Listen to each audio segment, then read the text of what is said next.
those are not like important qualities to have someone in your life.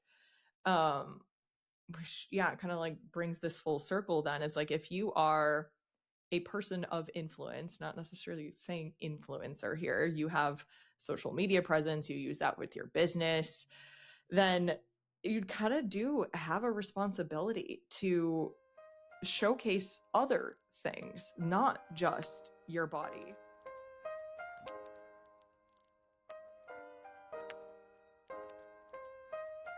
Hello, my friends. Welcome back to Not Another Mindset Show. I've got Sarah with me again today, and so excited about this topic. In fact, we just recorded another podcast episode, and I got on and told her while I was washing and blow drying my hair, I had this idea that I think we need to bring to the podcast.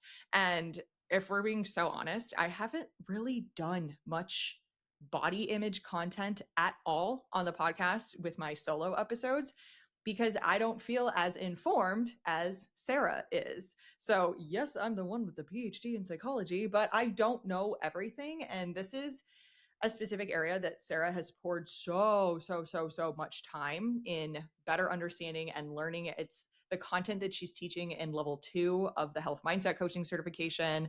We are working on another body image course type situation. In fact, by the time this episode's aired, it may actually already exist. And if it does, then we'll make sure it's in the show notes for you.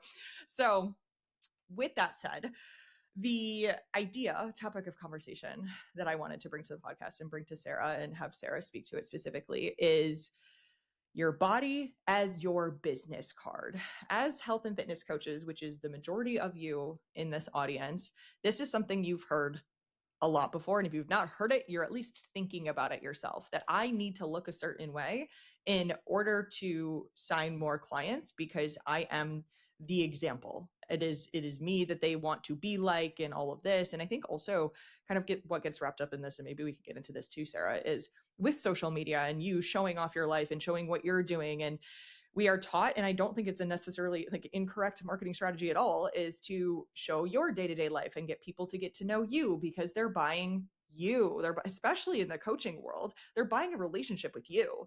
So this can be problematic though, for a variety of reasons when we look at it from actual like body image research and what's out there and what we know about it, and also what we know from a behavior change mindset and just general psychology perspective. So off the bat, Sarah, what are your thoughts on this idea? And this is not something we didn't really prep at all for this podcast. We were just like, let's just get on and have a conversation about this idea that your body is your business card.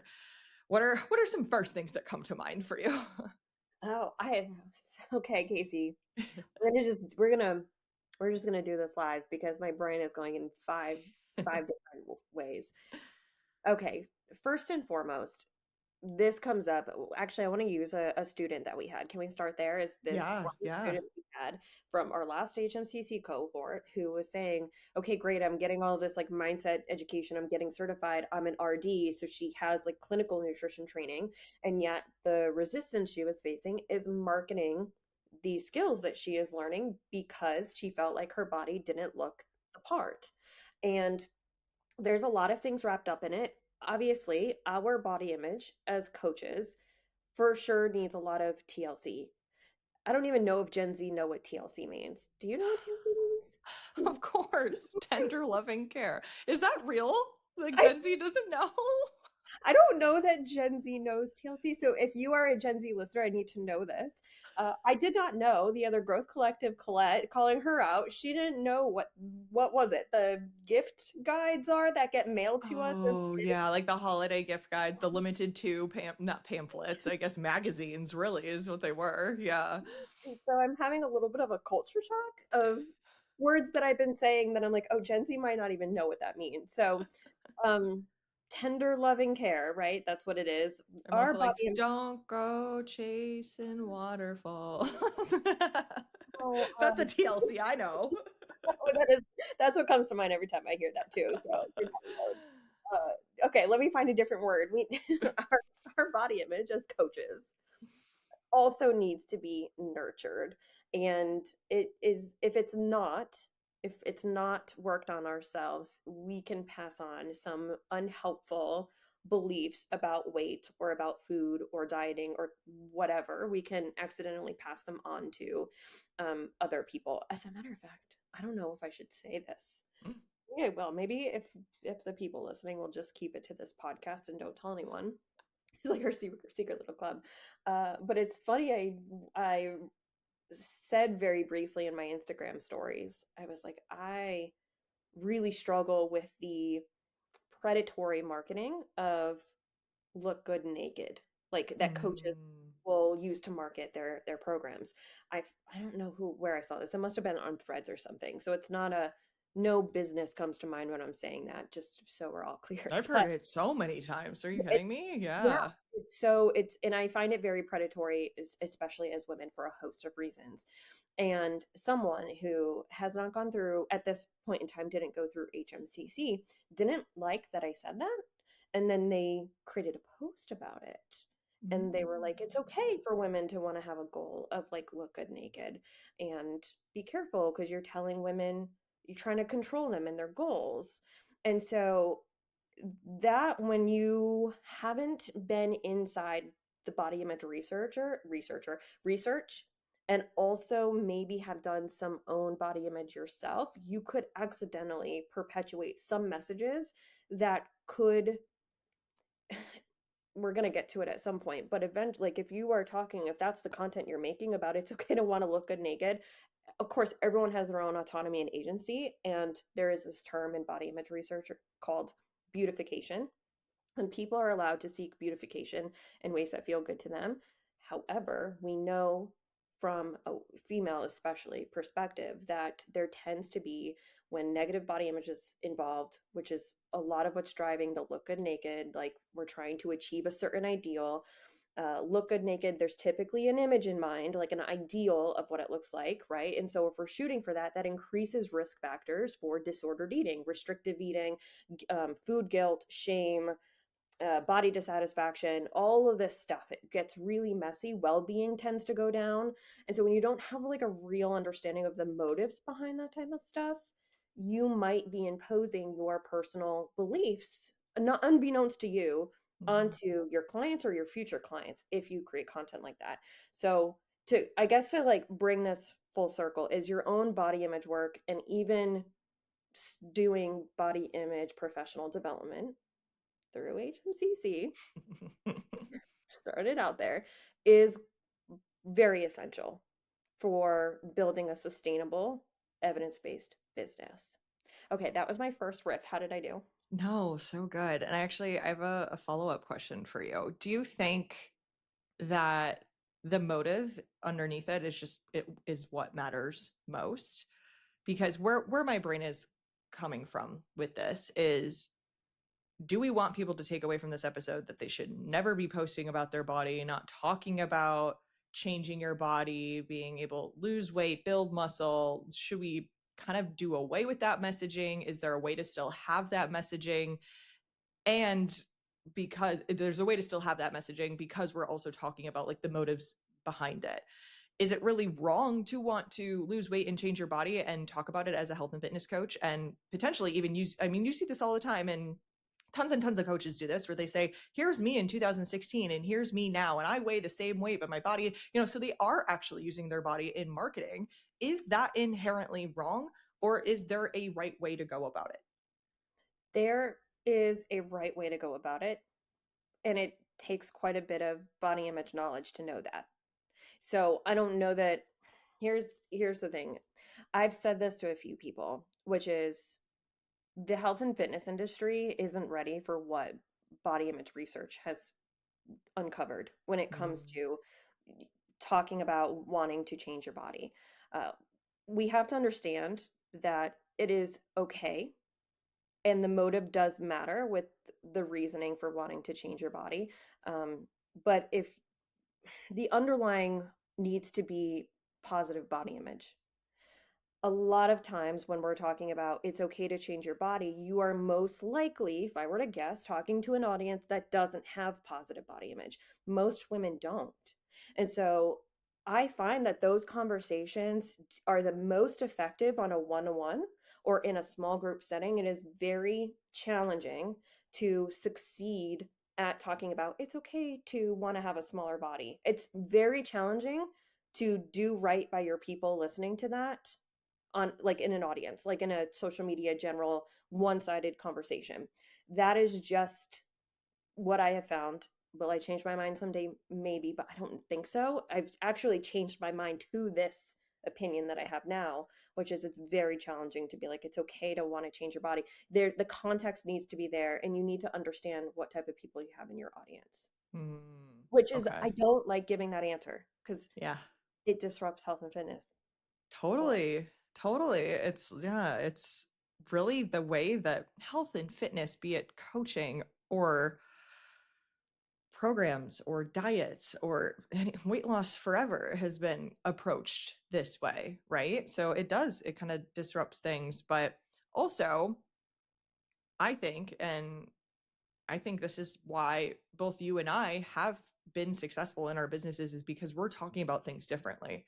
We are helping people rethink what they've always thought. And so for those of you listening who are like, oh, but I don't know how to do it any other way, just know that doing it another way actually makes you stand out. And that's important, especially right now when we have more and more health and fitness coaches coming online than ever before, and it continues to grow. So you really do need to see how you stand out and how you can stand out and what that looks like. So hopefully maybe we'll give you some ideas for how to do that and talk about this stuff differently in a way that is more informed and more effective and more helpful. So I guess we're kind of talking generally about, yeah, how your body is your business card, but then also how that can like maybe backfire in your business and how that can lead to you attracting certain people to work with you that maybe later you're like, why is this person so obsessed with the scale? This is so annoying. It's like, well, maybe because all you did was talk about those things, you know? So I think, which just brings a very important message forward, that you as the coach have the power to instill these things in your clients or not. And instead of just assuming like, oh, this person just is this way, or they're uncoachable, or they don't get it, or they're not picking up on it, or like, I just want the easy clients. Is it really that you want the easy clients, or you just don't know how to work with the harder clients? And this is like kind of a different tangent going down a different direction, but it all comes back to that same idea that you are in charge of how your clients are perceiving things. And yes, they still have their own perceptions, but you can still do a lot in that area. So um I guess maybe some negatives, some of this backfiring, Sarah. What do you think, what comes up for you that your body is your business card, like in people being coaches really leveraging their own appearance for their marketing strategies? Uh, actually, if I could back up a sec, Yeah. like, and just talk about using bodies as a business card in general, not just your own, but also client Mm, bodies too.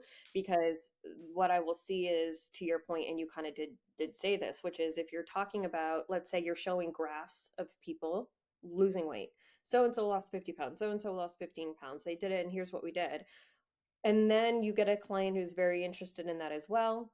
And then what you notice is like, oh gosh, they're very, then this is definitely HMCC coded. So specifically speaking to HMCC students or grads right now, if you are noticing, or you listen to Casey's podcast on extrinsic motivation, if you're noticing that they're very externally driven, that they don't have a lot of personally meaningful reasons for why they are wanting to make changes, you maybe pick up on that. And so you're maybe suggesting, oh, we need to slow it down a little bit. You're trying to be all in, do it 100%. You're not being successful. We kind of need to slow it down. But they're seeing what you're posting on social media, which is that you're sticking to the plan every single day, 7 days of the week. You're showing posing. Is that what I want to say? Like shots, posing shots, selfies, that kind of thing.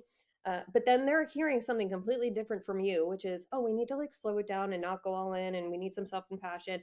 They're gonna be like, I didn't sign up for that. How come mm, you can do it and I can't? And you're telling me to slow down, or you're telling me that I shouldn't diet right now, or that I need to reverse diet. There's a lot of, and then you're gonna get some pushback with those conflicts with your clients. So I think I kind of like walked around that question that you said, but I think it gets to the ultimate point is if you are documenting your journey in your body all of the time, that's going to be a normalized pattern with your client. Mm-hmm. And then you're going to realize, oh, there's eating problems associated to this or not successful, but it's almost of your own doing by accident. Yeah, without even realizing it. So when I think I slightly mentioned this before, but when you have clients who are so hung up on the scale or what their photos look like, and you're over here like, yeah, but what are all the other reasons that you want to perform these health behaviors? Like, don't you want to live longer? And don't you want to have more energy and feel better and like boost your metabolism and all of that stuff? And then they're confused because that's mostly what you talk about on Instagram is like, here's my before and afters, and here's what I'm doing for my diet and all of this stuff. Like, yeah, you got to realize where you're being inconsistent with what you're sharing to prospective clients who then become clients, and then what you're expecting from them once they become clients. So yeah, there can be a big discrepancy there, and then coaches don't realize, and this is no real fault of their own because they're just like don't have any training or understanding in this area, but they get upset when clients are doing something else that they don't want them to do when the reality is that's exactly what you're showcasing. Absolutely. And then we can kind of go back to the heart of the question that you asked too, which is like what are the downsides of using your own body as a business card? What you're implying is that the way maybe it's a comfort thing actually. Maybe it's I don't know how to display my knowledge or skill set or coaching abilities, or I don't really know how to market what I do. And so the easiest way is to rely on a visual, which we know historically it works. The visuals Mm-hmm. do work. Visuals will create buyers. And so it's I don't want to call it an easy way out because it's not, but it is a default. And so it might be that you just don't have marketing skills yet on how to market what you do and how you do it, and so you rely on visuals and on your body, which is a marketing problem, and that's fixable without or solvable without that is solvable in and of itself without using your body. But also it's very interesting to reinforce a message that you gain competency through how you look, and that's very disempowering. That's very much I'm going to go there, very laced in like weight stigma. Because Mm-hmm. what we're then perpetuating is that people in different size bodies or who are not lean or quote unquote athletic looking, that they're not as confident or as effective or they're not walking the walk. And I bet you know from your own client work that you have very hardworking clients, even if they still can't figure out what's getting in the way of them sticking to the plan. Like every single female on my client roster, I work with lawyers, I've worked with law enforcement, OBGYNs, cancer or oncologists, high-ranking members of the military. I've worked with other like psychology PhDs. I have a registered dietitian on my roster. I have a behavior analyst on my roster. And so they all work very hard and they're all very intelligent. And just because they have their own food struggles, we don't want to accidentally reinforce that the way that you look means something about you and the characteristics and qualities that you have. And if Mm-hmm. you're going around or thinking to yourself that you need to look a certain way in order to show your competency, you're reinforcing some of those. What's it called? The term is like internalized weight stigma in a way that we never talk about. What comes up Mm-hmm. for you? I don't know how like familiar you are with any of the words that I said, so what's coming up for you? I know enough, but not not to the degree that you know. I think something that came up for me that I think the audience would resonate with as well is kind of the opposite commentary that the least interesting thing about you is what you look like. So that I feel like fits in really well with this conversation, and it's if we pull out pieces of it rather than the most interesting thing about you is what you look like, the biggest transformation you can help your clients with has nothing to do with what they look like. So what is the transformation that you provide to your clients? And if the only thing you can think about right now is I help them lose weight, and then you're really pigeonholing yourself, like you really are. And, and I just like, I don't want to be like mean here, but that's not the best transformation. It's just not.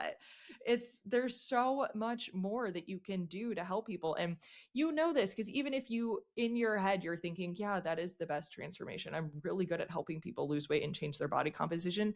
Great. But I bet 110% there are other transformations that are happening there too. And maybe you just aren't even really recognizing what you are capable of doing, what you've been doing in your coaching beyond body composition. So that's kind of like the main thing that came up for me there. I was thinking, like, what is at the heart of everything that I do as a coach? And this language isn't sexy in marketing, so I don't really use it much. But what I really care and am interested in is what leads to overall well-being and life satisfaction. Mm. That's actually literally really the purpose of self-determination theory in general, which you know is like my shtick. So they are very interested in what helps people realize well-being and life satisfaction. And they have found that goals that are rooted in like shooting for a certain image or upholding a certain image. Did you do a podcast episode on this recently? Probably. You We're probably doing this thing again. Like you guys, in the last week, I think 3 or 4 times Sarah heard me say, "Oh, I said this somewhere. Was that a reel? Was that a podcast? Was that a carousel? Was that one of the HMCC calls?" Like it doesn't matter, but like if but we the find answer is out, probably yes. the answer is yes, we will find it and put it in the description Yes, for yes. you. Really where I was going. And now I lost my train of thought. I think it what the researchers from people who are well versed in self-determination theory have discovered is that when you are trying to shoot for an image, an idealized image, or you want to uphold an image, that doesn't do a very good job at meeting our basic psychological needs, which I know you do have a podcast on. The ABCs. The That one we ABC. can definitely link. Awesome. Awesome. Actually, what was really cool about learning, like why do people, if it doesn't do a very good job at satisfying our basic psychological needs, which means that it increases ill-being as opposed to well-being, then why do people shoot for those types of goals? And it is our way of trying to, like, our basic psychological needs of autonomy, belongingness, and competence are not being met or satisfied. And so we're trying to find other ways to generate having those needs met. And what better way, because we've received messages throughout our entire lives of what society appreciates from appearance, like what we like, what's beautiful. It's funny because I just did a reel recently. I was on the TMZ website, just I was looking for something, and there was like 3 different posts that were like, hot babe, who's this Hailey Bieber showing her booty cheeks, like, and I was just like, Best abs, best celebrity abs. yeah, Yeah. what's her name? I think it was Amy Schumer, like lost a bunch of weight. So it's like it's those do something. They are emulating a message that booty photos from Hailey Bieber are attractive. They're the standard, and we internalize that unbeknownst to us. It's happening subconsciously. So we believe then the whole point that I'm trying to get at is we believe that if we can look like similar or whatever we've internalized as being ideal, a lot in health and fitness is that like fit aesthetic. They call it like fitspo or fitspiration, the fit ideal. Growing up, it was the thin ideal, and that's probably still around now. But when we put that on a pedestal and then we're like, we're going to put as much of our time, energy, financial resources towards that goal, that is our way of trying to satisfy our needs of feeling like we're in control, feeling like we belong. And we receive a lot of messages that if I were to change my appearance, people are going to like me more. I'm sure you have clients who are like, I can't date unless I lose weight. Like, I need to be palatable. My appearance needs to be palatable for other people. And so it's their way of trying to avoid rejection or shame. It's very natural to want to belong to other people, to want to feel included. And when you go to a conference, like we had the Thrive event in 2025, when you go to that, you're probably going to see a lot of fitness coaches who, or nutrition coaches who look very similar, have similar body types. No surprise. Why do we do this for a living? Because we care about nutrition and fitness and we make it our whole Mhm. personality, so to Yeah. speak. Unless you're me and Kasey, where you are F1 and subsonic. Yeah. Yeah. Dubstep and Formula One Nonstop, and is I'm my a real very personality. yes, yes, and I have cows and books and tattoos. So, Correct. Yep. Yep. I love it.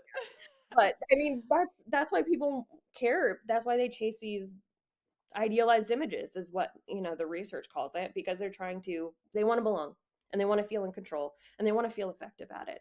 So that's not gonna go away, but it doesn't do a very good job at satisfying those. I don't know about you, but I would hate to have friends who just like me because of the way that I look, or Oh, yeah. like you wouldn't you want people to wholeheartedly appreciate you for who you are. And but that's not very sexy. It's hard to sell that. It's Yeah. hard. No, it's so true. And like to that point, yeah, when you think about any of your friends, loved ones, people you look up to, is if the first thing is, oh, it's because she's beautiful, she's fit, she's skinny, like what? Those are not like important qualities to have someone in your life. Um, which, yeah, kind of like brings this full circle then. Is like if you are a person of influence, not necessarily saying influencer here, you have social media presence, you use that with your business, then you kind of do have a responsibility to showcase other things, not just your body. And I think that, and let me know your thoughts on this, but I think that can be part of it. To your point, we are talking about health and fitness, and a lot of people are looking to change their body composition. And we're not saying, unless Sarah, you have a different opinion, but I don't think you do, we're not saying there's anything inherently wrong with that. It's having that be the sole focus and the downstream effects that come from that, and whether it's for yourself, because yeah, you're like perpetuating it in yourself then too, that like I have to maintain this body weight, this body shape, this body type, otherwise people aren't going to want to work with me. Like that's not a healthy place to be in for you as a coach either. Mm-mm. And then we're all gonna get older. We were just talking about this actually. Like we all go through life transitions. Maybe you have kids. Maybe you become a caretaker. Actually, I have someone who's a caretaker of a mother who has Alzheimer's, and man, the demands that has on your life, your eating and exercise habits may shift. But same thing, getting older, aging, especially for women, menopause. That the menopause transition is hard. And so, if we want to be around for a while, we want to have sustainable businesses that aren't built on the fragility of something like your appearance. What you can do at 25 is different than at 35, which is different at 45. So, oh, I had another thought, but it went out of my head. So, what comes up for you with that? Yeah, I think I'm trying to be in the shoes, in the earbuds of the people that are listening right now. Because I'm sure, and we kind of talked about this off air as well. I'm sure there are coaches out there who are listening and feel this heavily, that I don't think I fit this fit person ideal, but I've been coaching for 15 years and I really know my shit. And I get worried that people aren't going to take me seriously, aren't going to buy from me. I feel like that's maybe the reason I'm not getting as many client signups as I should. It's interesting too, because I kind of, a parallel example that I have is, not to like say it like because I'm hot, but because I'm not a bad looking person and because I'm young, I get shit on for not knowing the stuff that I know. So Facebook ads are like the worst. That's where these people really come out of the woodwork. But it'll be like me, photo of me advertising the 5 free lessons in mindset and behavior change that you get when you sign up for the HMCC waitlist, which by the way, the link is in the show notes if you want to check that out. And so it's grabbing attention with, it's a photo of me, I'm smiling, I'm happy, whatever. And then I have these old men usually commenting on it saying, oh yeah, what do you know, you pretty young thing, about anything to do with mindset and psychology? Try getting some life experience first. Or what's a piece of paper, meaning my PhD, what's a piece of paper actually gonna do to tell me about my mindset? I'm like, wow, okay. I had an ad running for a long time and I had jean shorts on. And let me tell you, the number of commentary just because of the freaking jean shorts. Like, okay, yeah, because this little thing in her Daisy Dukes knows anything about psychology. It's like, what? So I'm almost like, it's that other side of things too, where people just assume that I don't know what I'm talking about because of what I look like. And so I can understand then where a coach might think, well, this is what I look like, so people aren't going to take me seriously or think that I know what I'm talking about. So when I say all of that, what comes up for you? For me, having like that example, kind of similar idea as this business card body image type of situation, and the coaches out there who feel like, yeah, but that's what I have to do, otherwise I'm not going to be taken seriously. It, people are going to not take you seriously no matter what you look like, actually, That's so because true. I mean, how there are people who, I mean, I have a lot of my friends have like the, you know, the abs aesthetic, like they have this like fitness aesthetic, right? And so I have had people in my DMs who are like, I wouldn't hire them because I don't think they'll be able to understand me. Funny enough, when I was hiring my own running coach, it's a thing in the running coaching community where you put your fastest 5K, 10K, half marathon, and they're all running 6 minute miles. And your girl does not run a 6 minute mile. And so I do have the thought, I was like, are you going to be able to train someone like me who's going, you know, from 5K to half marathon or whatever, and I have kids and I run this business, but so you're gonna get it either way. Ah, so there's the opposite effect too. Yeah. Mhm, mhm, and I will say, no, even if you have the paper. So actually, another person that comes to mind is our friend Alyssa. She is a hybrid athlete. She's run a 100-miler race. She's incredibly fit, incredibly strong, but she's not 100 pounds like some of the ultra runners are. She's very strong. She's like a muscle hamster is what we call her.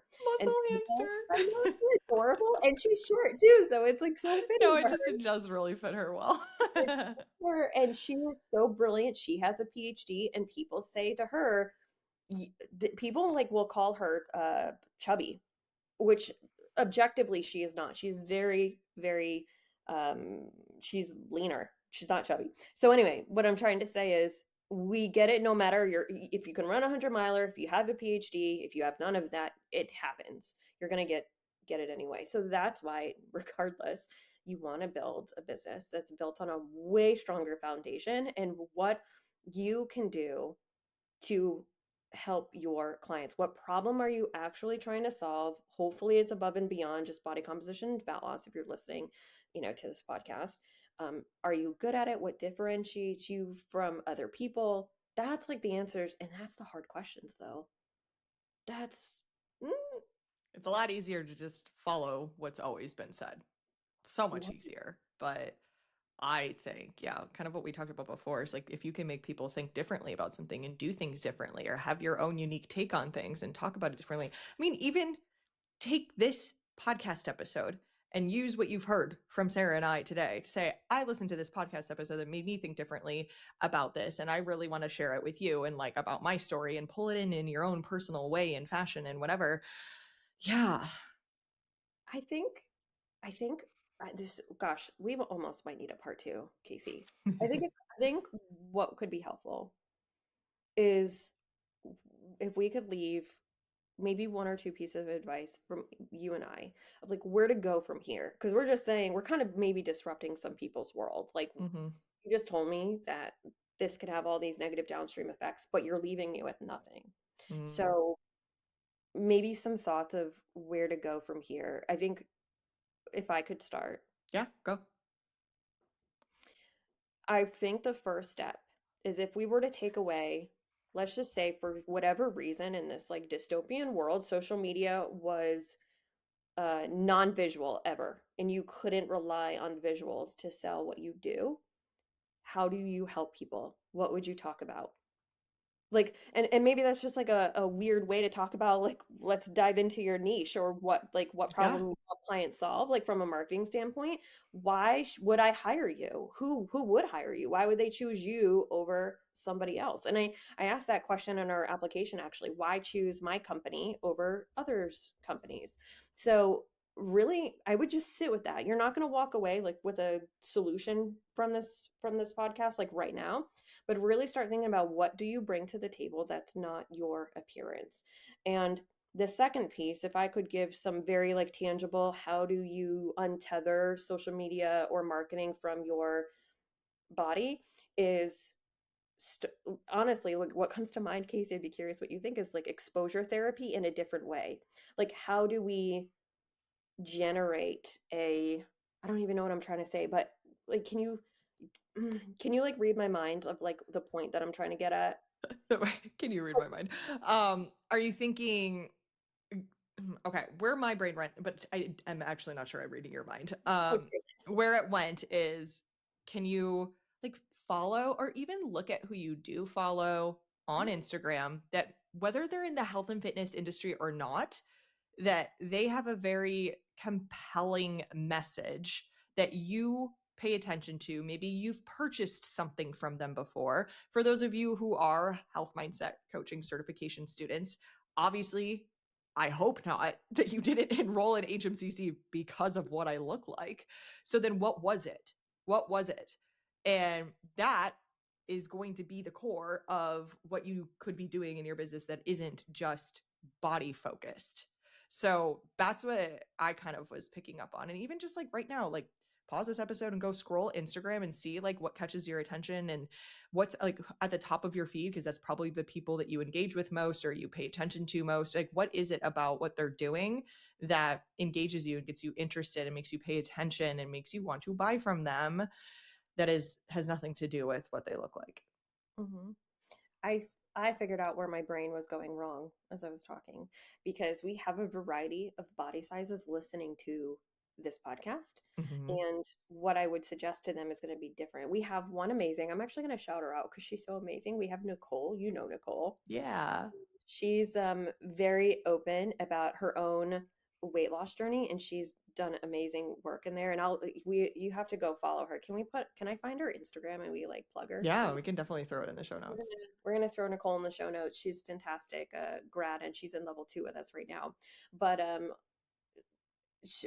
we have coaches of a variety of different body sizes. If you identify as someone who doesn't have a what we'll call stereotypical body type that is in the health and fitness industry, and you're nervous about showing up in that way, that's where I was thinking exposure therapy esque ish could be useful. Mm. Is how can you, what is one thing you could do outside of your comfort zone to start showing up as who you are, and like give people a chance to see you like fully, like as you as a whole person, whether it is a workout video or face to camera. Funny enough, I did that recently. I was never talking on Instagrams, and now I have all these reels and stuff up. No, guys, the way that I full stopped when I saw her talking on her Instagram stories and was like, whatever I'm doing right now doesn't matter. I need to see what Sarah's talking about. The like my friends, like Greg, I think it was like Vanessa was like, Greg, Sarah's talking on her stories, and he sent me a video. He live captured watching himself watch me for the first time. Guys, that's the friends you need, though. Like, you don't want people who just like you for the way that you look. You want people who are gonna do that and Mm-hmm. support you. So anyway, like maybe look at your friendship circle too. But all that to say, if you're used to being off and not showing who you are, there's no skipping the step of exposing yourself to that discomfort and tension and like taking it with you. It's not how do we get rid of the tension, but it's more so, I like the invisible backpack analogy. You have an invisible backpack, stick that tension, that anxiety in it, and take it with you. And that's what and I actually told in my first story that I ever talked, I said, guys, this is weird. I'm in my bedroom by myself talking to my phone. This is weird. And people loved it. They Of did. course they did. Yeah. We gotta give people a chance to get to know us. Oh, I love that. And I would also, for those of you who are listening and thinking, okay, yeah, like I get it, I understand, like understood 20 minutes ago, like whatever. This person is also a very fit individual and is getting clients because she shares her body. I'm just like thinking of I'm not a specific person, but just in general, if you're this person listening, I would consider for a second, is the reason that you might feel like you need to push back on what we're saying or that it's not relevant to you and things are working just fine for you the way that you're doing them exactly like this and potentially using your body as a business card, I would consider, is that simply maybe just because that's the way you've always done it and that's what you've seen other people do? So is it possible that you're feeling a little bit of pushback? There's even just a piece in your mind that's like, I don't really know. I feel like I still want to keep doing this, or I think that still works. I think it's a method that still works just fine. Is it potentially just because you don't know how to do it any differently and it's a lot easier to just keep doing it that way? Mm-hmm. And it's uncomfortable to try to figure out how would you do it otherwise. Just something to noodle on there. Mm-hmm. And then if you need support in that, Kasey, is Growth Collective coming back in 2026? It's for the time being, it's around for the foreseeable future. By the time you're listening to this episode, we will have just welcomed some new entrepreneurs into the small business mentorship mini mastermind type of situation that I have called the Growth Collective. Sarah has been part of it. She was a founding member and continues to be a member, hopefully forever. So if you want some more intimate conversations with Sarah and I both, whether it's business, clients, or otherwise, that is a fabulous place for you to be. We only have like a maximum 8 people, 10 at the total most at this point, because I spend so much one-on-one time with all of the business owners in the Growth Collective. We have a couple retreats per year, and then I got like a 700,000 other things to do, like record podcasts with Sarah, so I don't have time to give the amount of effort and love and time and attention that I would like to if I had even more than 8 people. So small little aside there about the Growth Collective, but these are conversations that we have in the Growth Collective all the time. Oh, gosh, all of the time. Mm-hmm. Like there's actually unread messages in there now that we're missing. There always is. There never isn't.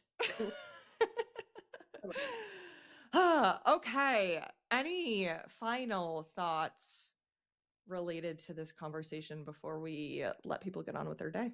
This is going to be an ongoing conversation. I feel like it needs to be. It's not a one and done.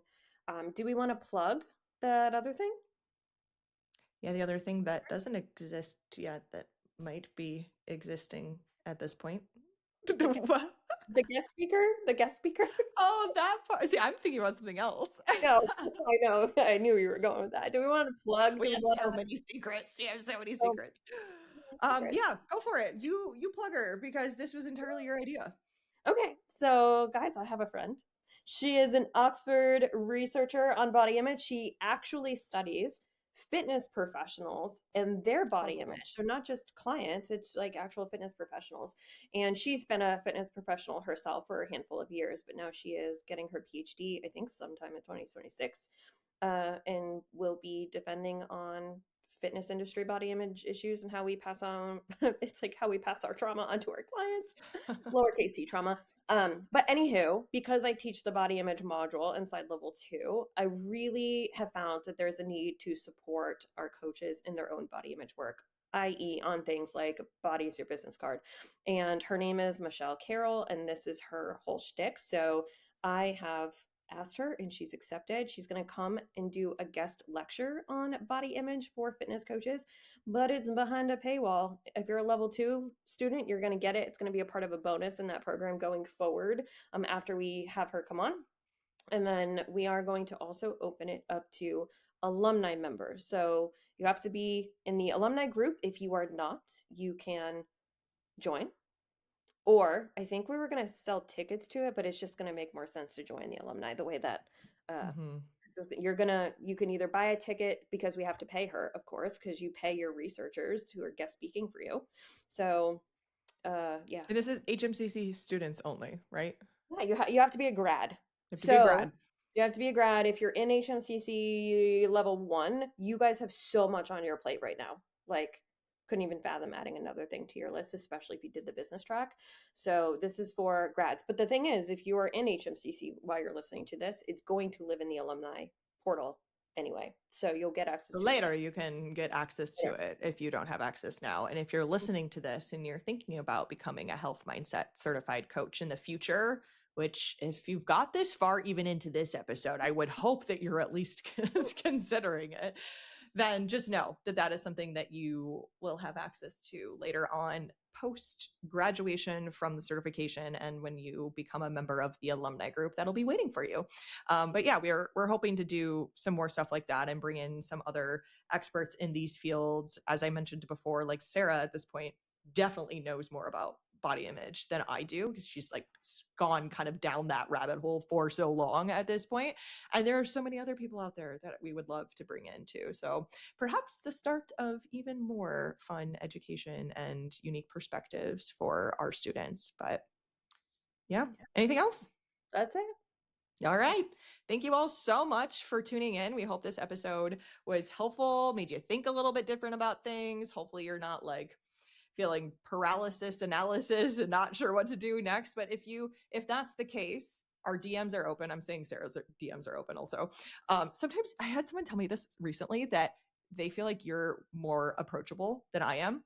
So I had someone DM me and say, hey, I was going to just like send this to Sarah because I was kind of scared to send it to you. And I'm like, why? Why? I'm scary, apparently.